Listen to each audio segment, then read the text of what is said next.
everybody. I'm Alan Schimmel. Just kidding. I'm Mike Bizarre here. We're Techstrong Gang, and we're talking today about the FCC is mulling some disclosure rules for political ads. We're going to be talking about AI in the call center. And then finally, we're going to talk about Gen AI insecurity. Apparently, it's pretty easy to tease out some secrets from those Gen AI models. We'll be back in a minute. You're watching Techstrong Gang.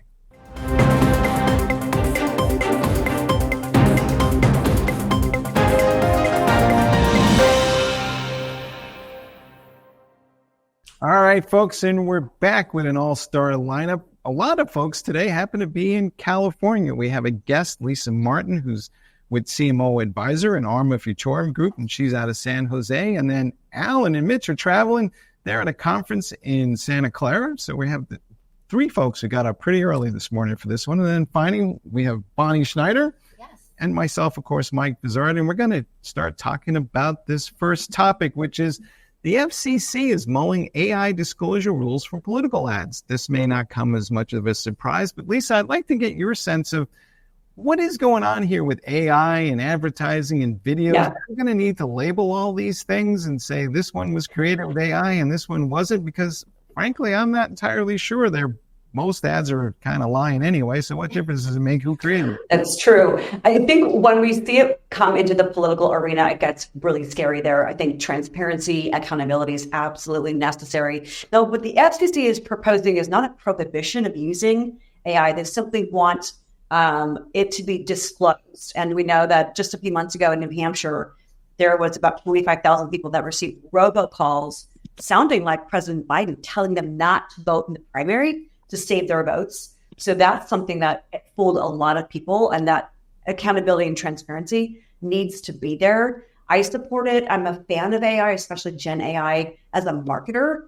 I host a webcast series called Marketing, Art, and Science, and I get the opportunity to speak with CMOs every week. And they're all supporters of it as well, as long as it's done purposefully, with responsibility, and used for things like first drafts of content to really kind of get the creative juices flowing. So I think that it's an important tool that can really be very helpful, but it really needs transparency and accountability. Yeah. So Mike, I don't disagree with everything Lisa said, but in regard to the instant case with the FTC and political ads and saying that everything that's AI needs to be labeled as AI, I'm reminded of the old gun rights kind of thing. If you outlaw guns, only outlaws will have guns, right? If you're going to say, hey, election rules say that you've got to label something AI, there will be a certain percentage of people that will follow that. But the dirty money, the dark money, the unregistered PACs, the foreign entities, they don't play by the rules. What's the sense? And so if they're not going to play by the rules, should anybody be forced then to play by the rules? I have a pet theory on this, and I'll run it by Bonnie here for a minute. Okay. Well, eventually, will we not get to a point where there's so much content that is loaded with so much BS that nobody's going to believe anything? And maybe it would be good for us to be inundated with all this stuff so that we get to the point where everybody just kind of has a cognitive moment and says, all this stuff is nonsense, and just don't trust it from the get-go, because I think today we trust too much content.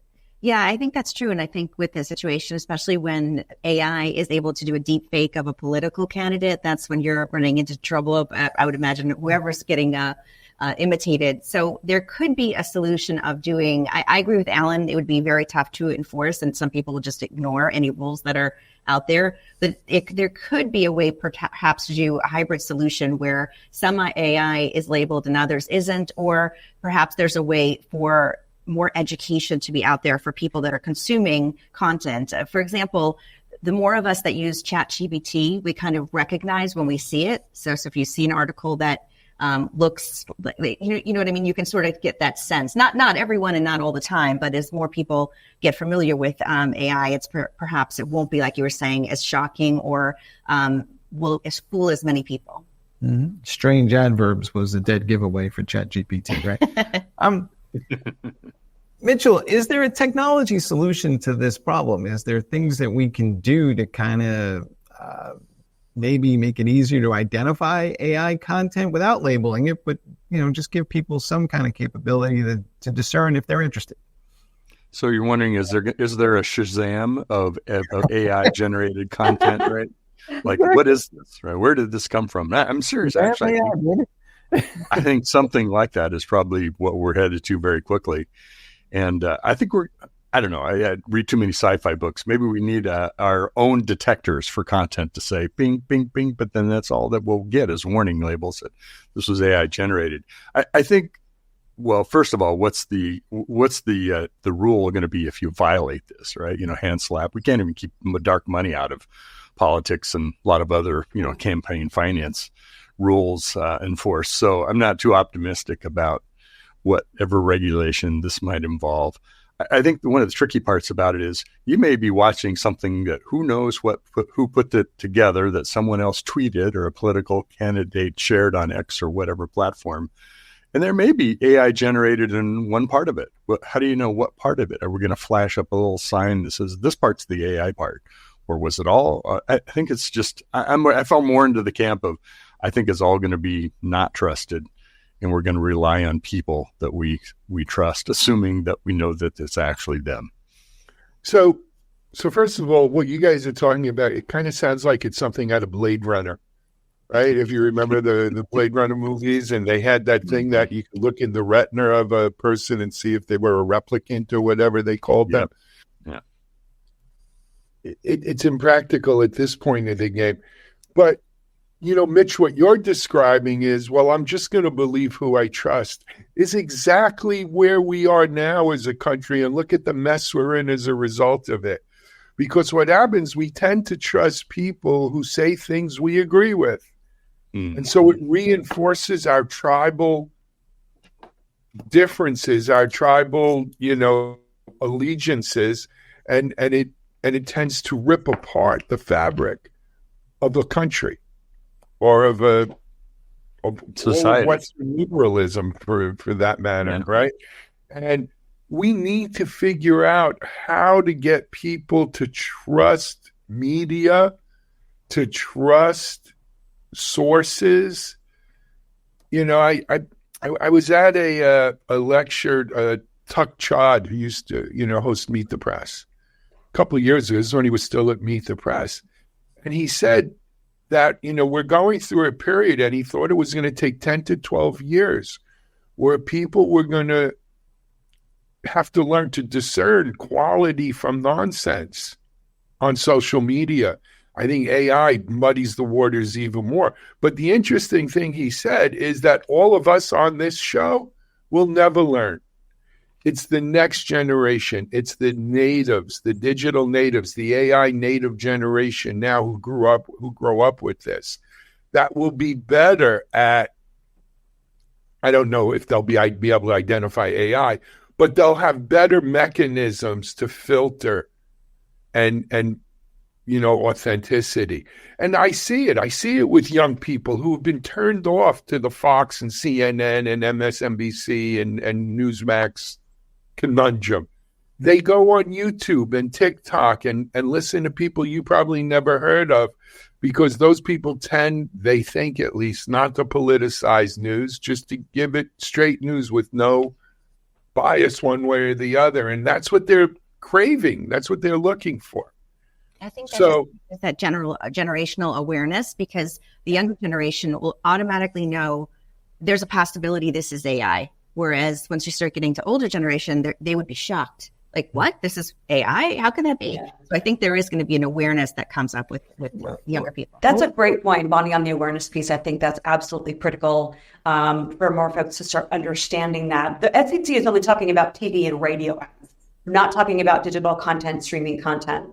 So I like it. I bet your point is, all of your points are so valid in terms of the trust. And I think that's currency these days. And that's something that I think the more awareness that can happen across all generations in the working world today will be table stakes. Right. I mean, it's conceivable that I could develop more trust for some sort of AI bot than I do for a person, right? I can think of a lot of people that I don't trust, but I might have interactions with an AI bot that's better. And I might ultimately trust that a little bit more, assuming I know how it was trained or I have some confidence in how it was trained. So just because it's artificial doesn't necessarily mean that it's not necessarily better. I know a lot of kids. Mike, are you saying love is love here? What's going on? I think we Back should to end Blade that Runner? Yeah. You're talking about Blade Runner again. I'm just saying, man, we should not judge. No judging. Far be it from me, Mike. All right, folks, we're going to close this here because I'm not entirely sure that Alan isn't an AI thing because we're about 15 minutes into this and he hasn't waved his glasses once yet. So I'm not sure that that's happening. But we'll be back in a minute. Cloud Native Now is the web's leading resource for the growing cloud native ecosystem. CloudNativeNow.com is your destination for news, thought leadership, features, and webinars on cloud-native architecture, Kubernetes, serverless, cloud-native application development, microservices, service mesh, cloud-native security, and more. Stay on the cutting edge of modern application development at Cloud Native Now. All right, folks, we're back, and now we're talking about AI in the call center. And there's an article up on Techstrong AI talking about how these AI models are starting to find their way into this use case. I think it's a very good use case for AI initially, but I'll bring up this point too.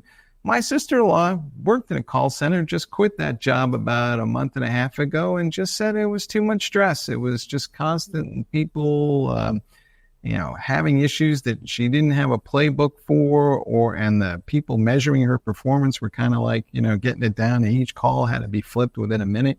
Yeah. I mean, it's just, a little bit on the insane side. So maybe we finally reached a point in the call center where we absolutely do need AI. I mean, Lisa, what are your thoughts?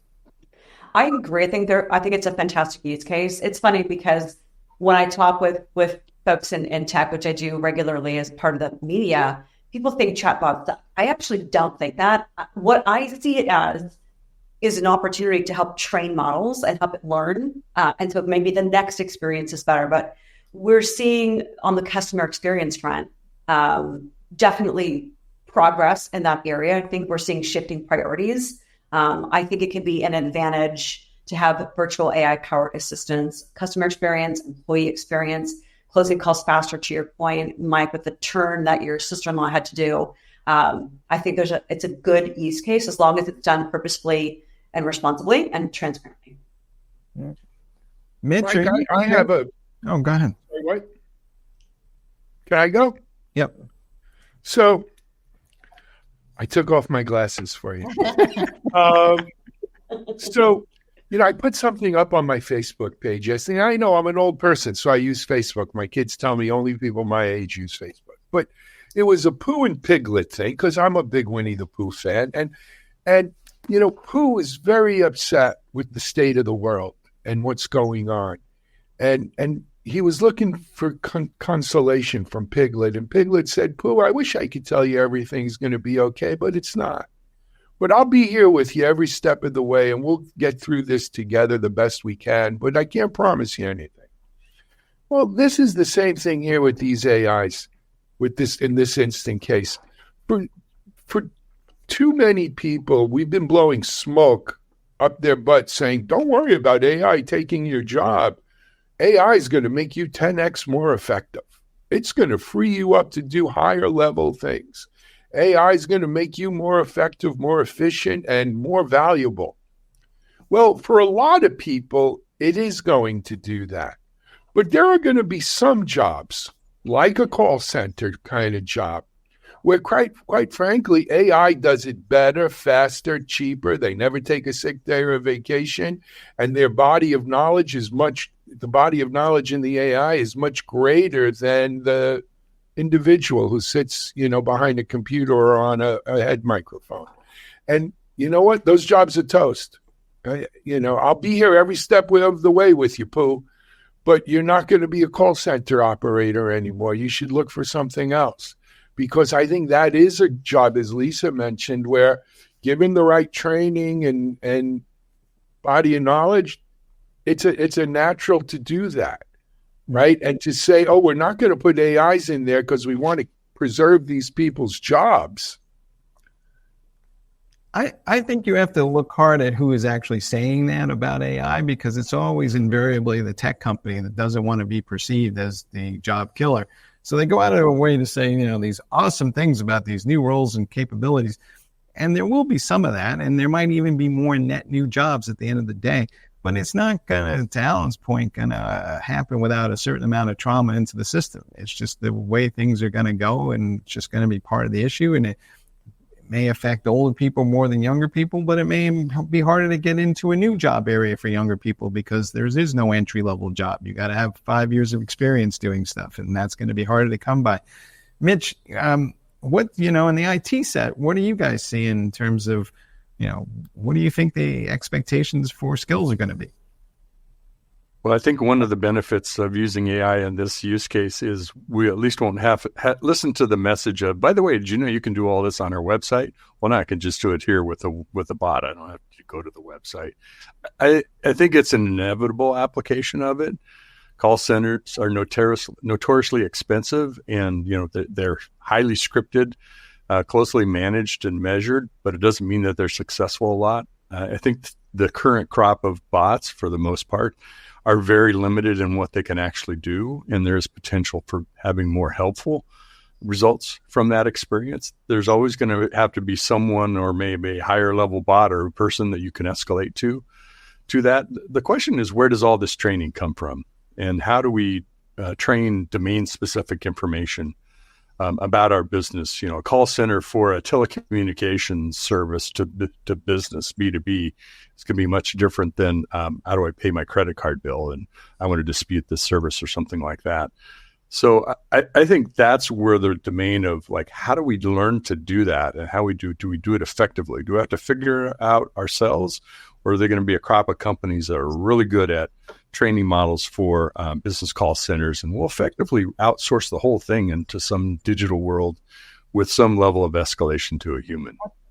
I agree. I think that one of this is going to be a true test of how does AI compare to real human emotion? Because when people are calling a call center, typically they're upset about something and they want to speak to the supervisor. They want to escalate, as Mitch mentioned. So how do you have to train the AI to deal with any potential emotion that the caller might have, and whatever they're saying, different responses. Now I think we're seeing that now, where they do have canned responses, but this is where it's going to be really tricky, because if somebody's calling and they're upset and suddenly they say, wait, are you a real person? I think that's what they're trying to avoid. Open the call center door, Hal. Hey, Lisa, what is your advice to tech companies in terms of how to position AI? Because as we said earlier, it seems like it's a little, there's a disconnect, shall we say, as Alan pointed out, between reality and what the tenor and the tone of the message is from some of the larger tech companies. Is there work that needs to be done there? Definitely. As a marketer and a glass half full person, I see things like AI in the call center, or even AI applications across organizations for faster processes, better processes, more creative processes, as a lot of advantages in there. And when I think of the call center, I think of, improved customer experience, reduced wait times. Obviously, there's a lot of frustration. It's very controversial. I think the opportunity there for tech companies is to be honest about what they're using, how they're using it. Lonnie brings up a great point about the emotion. And that's where I think humans still have to be in the mix to be able to deliver that. Because you're right, people are calling in the call center, they're upset about something and they want it resolved as quickly and as painlessly as possible, especially like a credit card dispute or something. But I think tech companies need to be really honest, upfront, transparent, like I keep saying, authentic, and explaining how they're using it, why they're using it, and what's in it for me as a customer. How is it going to make my life better?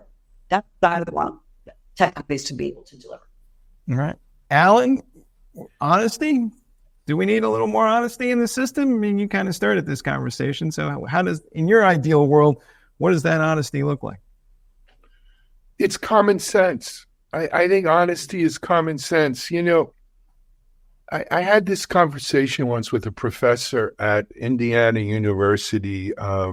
I forgot the business school there. It's a really fine business school at Indiana. I forget the name of it. My son was accepted. And it was around the minimum wage question. right? He said, we don't want minimum wage laws in this country because it takes jobs away, right? Because if we raise the minimum wage where it's cheaper to automate something, employers will automate it rather than hiring people. And so it's going to cost people's jobs if at that time we were talking about the $15 an hour minimum wage. And my retort was, if you're doing a job that can be replaced, it was the Kelly School, by the way, Mitch put it in there, and it's an excellent business school, one of the top in the country. But if you're doing a job that can be replaced through automation, and as an employer, I could do it cheaper, faster, better, with, in this case, AI, I'd have rocks in my head not to do that, right? It's called capitalism, right? And you don't want to make work jobs. This isn't the Great Depression and the Tennessee Valley Authority. If AI could do a job better than a person can, the market's going to dictate that we use AI for it. So what I say is, it's common sense. You got to look at what is it I do? And I had this conversation with my own children. I have it with every intern we hire here at Techstrong. What effect do you think AI is going to have on your chosen career path in the next 5 years? If what you were planning to do can be easily done by an AI chatbot or, whatever it morphs into, talking to it. But if AI can do what you're going to do, because it's basically repetitive kind of work like that, think of something else. Think about how you could leverage that AI to do something else. Maybe similar, related, but if you're just handling customer complaint calls at a call center, I wouldn't be aspiring to collecting a pension on that job at this point, right? Because I think, common sense dictates that that's going to be something that will be handled there. It's the same thing we probably all had friends who were bank tellers growing up, right? Bank teller was a lot of married women, back then, because, it was a decent job for a married woman who was thought. You go to work in a bank. Who has bank tellers now? Even when those rare occasions when you walk into a bank, you're there to either see someone at like the desk, a manager or someone, or you go to the machine instead of the teller. So I think you got to use common sense here. It's not some evil thing. It's not some evil plot to destroy the proletariat or something. It's just, this is technology. And AI is just the latest, phase of it. Lisa, flip this on its head a little bit. Do you think a lot of the people who may find that they're being automated out of a job will then just take AI and go launch their own company to provide the capability that they were previously employed for? And we're just going to see this explosion of entrepreneurs who are going to run around with AI and just say, yeah, I don't need a big company to do that for you. I'll do it myself. And here's the fee. I wish I would say yes, but I don't think that's reality. I think that the folks who aren't going to take the opportunity to be upskilled, who are going to be phased out in part by what AI can do better, faster, cheaper, I don't think that's the mindset of a person that is going to have their own ideas and take it on and create something. I wish that was the case, but I think if we just look at the general population, I think that's not. People are not that motivated or that entrepreneurial. But let's look at media, for instance, right? Look, I grew up in New York City, so we were very lucky, right? We had, like you did too, from the Bronx, right? We had channel 13, 11, 9, 7, 5, 4, and 2. So we had 7 TV channels. A lot of people, Mitchell grew up in Nebraska. He probably only had 3 or 4 channels, right? And then cable came, and I don't mean anything wrong by it, Mitchell. Hey, you knew more about Husky. No, we got WGN, and the world was our oyster. Right? Yeah. No. Yeah. So, but then cable came, and all of a sudden we had 100 channels or 72 channels or whatever you paid for, and then the internet came. And now everybody's a broadcaster and everybody's a media person and everybody has their own, channel. Right? So can you do a similar thing with AI? Yes, but to Lisa's point, you got to be motivated and entrepreneurial to want to do that. Generally speaking, the person who wants to work, let's say, at a call center or a bank teller job, and that, is what they're looking for, they're not going to go do what we want, what we're talking about here. It's the way of the world, unfortunately. Alan, there's a whole other factor here, I think, that is possible, and that's the data. So the people who have sitting on all this data from all these recordings from call center, the data, the interactions and what happened, that's a huge plus for someone else who's brand new to that space, right? I'm going to go do my own thing and just create a chatbot to do this myself. Well, if I have all this data from years of operating a call center, and now I have the tools to analyze it, not just analytically, but, turn voice into text and do the text analysis with Gen AI, I can train models much more quickly to do more things and analyze successful outcomes versus non-successful or desired or non-desired, whatever it might be, versus starting up from scratch and just having a model that, functionally works, but I don't really have the experiential data to train it.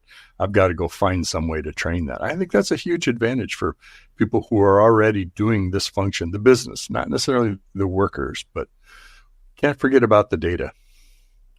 All right, folks, we're going to be back in a minute. I'm going to parse some lucky to grow up in the Bronx in the 70s and the 80s thing with Alan there because, I'm having all kinds of flashbacks right now, but we'll be back in a minute.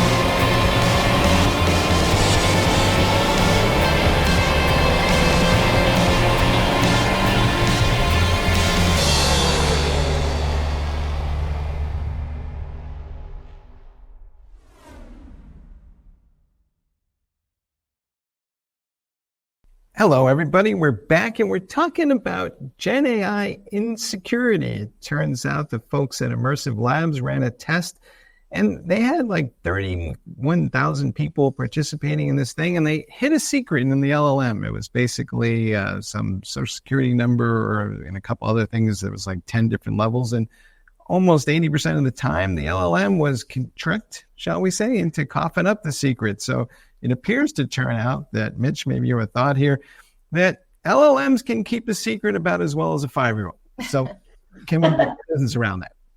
Well, this is actually something that came up. We did a day at RSAC recently, and we had the CISOs from OpenAI and a number of different organizations. And it came up about this prompt injection of not only getting data out of the model, like things like social security number, and there's ways that they can filter that through the prompt engineering or the training of the model itself, but also disclosing what the model knows. If you query it enough, you can, and you build enough prompts that you've engineered to tease out what the model knows, you can actually start to disclose things that might be considered IP about the organization, how it functions. So imagine you're an attacker and saying, where are the vulnerabilities? Where's kind of the low-hanging fruit to go after these people? And the ability to slow roll engineer prompts into a model, into a service or a bot or whatever it might be. So it actually is a new attack vector from a security standpoint. I think it's one we're early in understanding because we barely know how to engineer prompts and more or less protect them. So I think we're going to see a lot of discussion about this as being a big, not only data leakage, but also attack surface. Alan, what's your take on this? Because I think, it's cause for pause, at least for a second, because we got to think about what data is actually going into these LLMs and we historically have never thought about what data goes into what application. We just kind of went with it. I don't think this is anything different than many, many other technology waves we've seen. When people are deciding, designing their AIs and how they're going to utilize the LLMs, one of the top 3 things they're not thinking about is, well, how secure is this, right?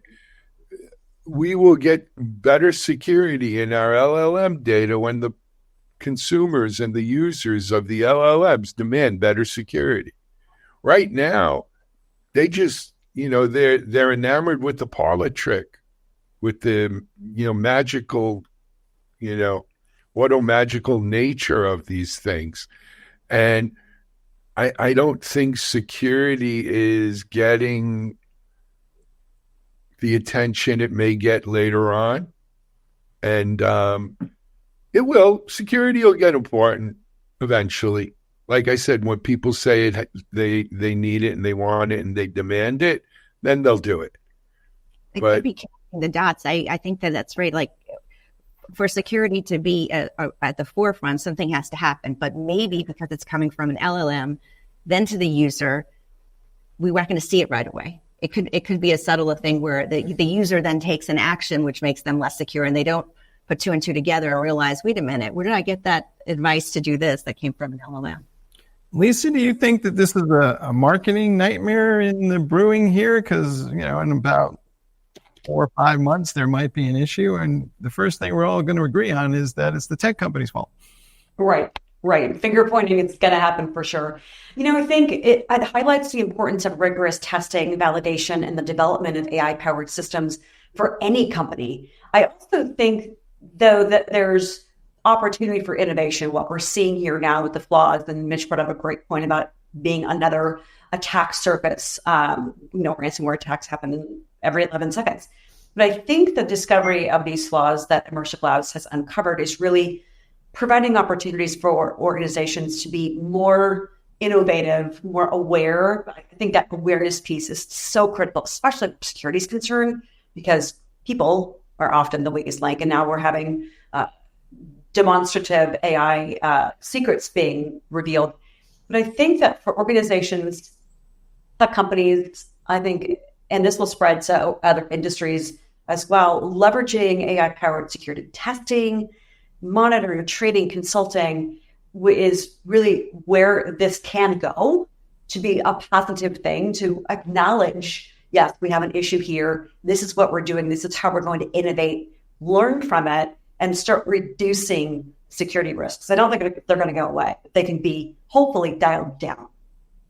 On that testing front that you're talking about, Lisa, certainly something that will emerge is pen testing for models, right? And prompt testing, just like we do pen testing for networks. I'm kind of curious about tying a thread back to our previous conversation about AI generated or misinformation, disinformation. We could actually have offensive responses to attacks that we can confirm they're actually an attack. Alan and I have been in the industry where it was like, do we block this attempt to attack our network, or do we block this IP? Do we set it on auto, or do we just kind of let a person deal with it? Imagine a day where the model's responding in a different way because it thinks this is an attacker, and it's going to send it off into a honeypot or into other directions, maybe towards my competitor. I'm not sure what, but there could be some interesting kind of offensive measures that we could have with AI and Gen AI. That's a great point. Alan, do you think this is going to wind up being like a separate category of products? And I'm asking this question because, I was talking to somebody about this the other day, and they were like, hey, let me get this straight. You're going to sell me this thing, and this thing isn't going to really completely do the job or work, so I got to buy this other thing. And in their analogy it's like, you want to sell me a car, but you want me to pay extra for the locks and the keys. So, is this just a feature of something in the LLM, or do you think we're going to see like this whole kind of third wave of data LLM security products that people will pay extra for? Again, this is the natural way of thinking. First, security's bolted on, then it's built in. So it'll be bolted on for a while and it's built in. Interestingly, I'm already starting to get unsolicited spams about, let us help you build your own LLMs, right? Because right now, I think a lot of organizations don't have the wherewithal, the know-how to build their own LLMs. And so there's a cottage industry of, let us build your LLM for you. I think eventually custom LLMs and SLMs will become much more the norm than just using these massive LLMs trained by OpenAI or what have you. But right now, that's what we're stuck with, and security is going to need to be bolted on. Once you can control your own LLM, you'll also be able to control a lot more about the security of and the data in there, obviously. But it's a process, right? Like everything else in technology. My friend Damon Edwards, one of the founders of the DevOps movement, Damon always tells me it's a process. And that's what we're going through here with AI. You know, it's a process. It's an evolution. We'll get there eventually. It's going to be a little Wild West, for a time.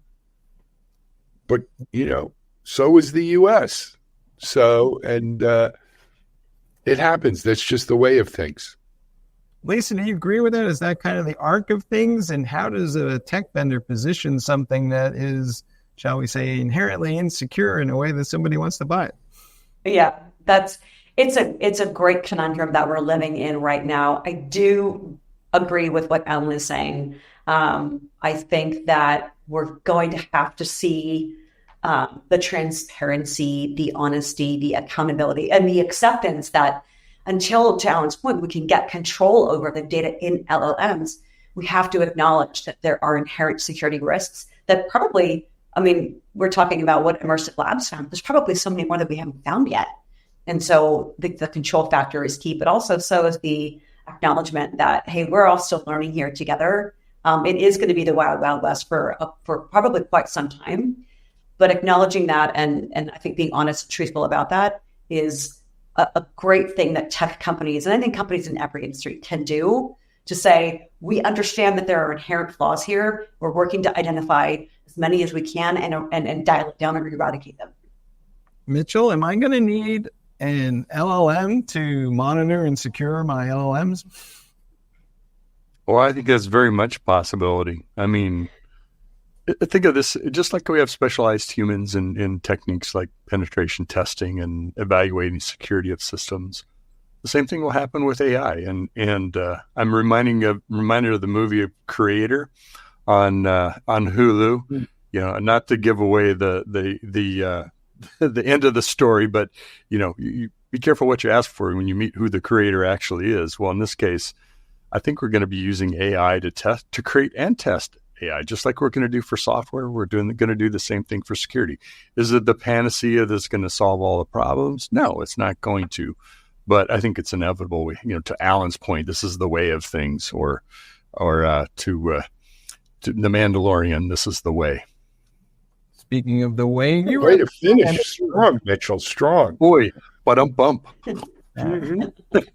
Bonnie is usually at the forefront of using a lot of these tools. So as we discussed any of this, did it give you any sense of concern, or what's your thoughts? I think that, it does, because there's the threat of, we're still figuring out how do we catch these cybersecurity breaches. Makes you wonder, the cybersecurity person that's the bad guy thinking of, they don't know yet how they're going to do it, and they're still figuring it out. So it's hard to be one step ahead of what they're doing. But I think it makes you more aware. But every large learning model, it definitely is influenced by, like we were saying earlier, who's programming it. So you have to kind of look at the sources, I think, too. But it's something to be aware of as you go forward, because as everyone's been saying, Al was saying, it is the Wild West. We don't know. There you go. We're going to need pictures of the humans who created the AI so we can trust the humans, and then extend the trust to the AI. Yeah. I'm going to end this conversation here, but I am going to pass it over to Alan, who's going to explain what he's doing in Santa Clara. Sure. Well, thanks, Mike. Actually, it's not just me, but it's Mitchell. And we're joined by, we're on a Futurum research mission here. One of the sister companies we're working with at Futurum is Tech Field Day. A Tech Field Day, for those who don't know, has been around about 15 years. It's a great program where you get like about a dozen delegates in a room, and companies come in and explain their company and their products to the delegates, and the delegates question and find out about them and probe in to see. And the whole thing is broadcast live. And as part of our relationship here with Futurum, our growing relationship, we are broadcasting live. And we'll also have it available on demand on Techstrong TV. So immediately following Techstrong Gang today, we will be broadcasting it's the App Dev Field Day. So this one's focused on App Dev. We had yesterday's show on as well, and I believe that may be already available on Techstrong TV. So do check that out. And Mitchell and I, this is our first one. So Stephen Foskett is the founder of Tech Field Day. He's been really fantastic to work with. We've got a few other Futurum folks here on the delegate panel, as well as just some awesome, smart people in app dev. So do check that out along with the rest of Techstrong TV. And we hope you enjoyed this. And Mike and Bonnie, thanks for holding down the fort back in what I assume is sunny Boca Raton. And we'll be home soon. Leave a light on. All right, folks. Thanks for watching the latest edition. We'll see you next time. This is going to be a story about the cost of AI, and it goes like this. Creating a large language model, that's the thing that drives AI, is really, really expensive. Dario Amati, the CEO of Anthropic, which is a very big player in the AI space, he's saying it's going to cost $1 billion to make a model. Now, to give you an idea of how much $1 billion is, if I had $1 million, it would take me 1,000 years to spend it. So that means that in 3024, I'd run out of money. And today's 2024. That's a long time. I think the long and the short of it is that, the days of somebody sitting down at a personal computer and cooking up some code that made a multi-million-dollar business, I think those days are over. It just takes a lot of money to get into the game these days. But it wasn't always that way. I mean, Microsoft got its start on the personal computer. They made the operating system DOS, which was for the IBM PC. Another one, VisiCalc, which was the first spreadsheet for a PC, was written by two programmers who I happen to be aware of, Dan Bricklin and Bob Frankston. I mean, even something as well known as Google Search was really created by 4 programmers. And, what did they need to do that? Well, they needed some PCs on their desktop. They probably needed a couple of servers and a data center, a connection to the internet. But, most importantly, they needed to be creative and they needed to use their brain. And that didn't cost a lot of money back then. Now, I know I'm being a bit nostalgic about the freedom and prosperity of the personal computer. And don't get me wrong, I'm very aware that big business needs big money. Bell Telephone, which was started by Alexander Graham Bell, the second person he hired was a guy named Thomas Sanders. And Thomas Sanders was a finance guy, the treasurer. And why did he hire a finance guy? Because Bell knew that it would take years to build a telephone system, that there would be more money going out for a very long time than coming in. So this notion of big business needing lots of money and a really high cost of entry, it's nothing new. But, I'll let you in the secret. I'm self-taught. And all it cost me to get into the game was I had to save up some money for a PC. And I had to buy some books on computer programming, and I had to have the time. But eventually I learned, and I became a professional programmer. And the profession's been very good to me. I have absolutely no complaints. But without that low cost of entry, I'd be nowhere. So, it seems to me that today, for a person to get good on a technical landscape that sort of is really being driven by AI, they're going to have to work for a big corporation, very much in the same way that IBM mainframes ruled a programming environment back in the 50s and early 60s.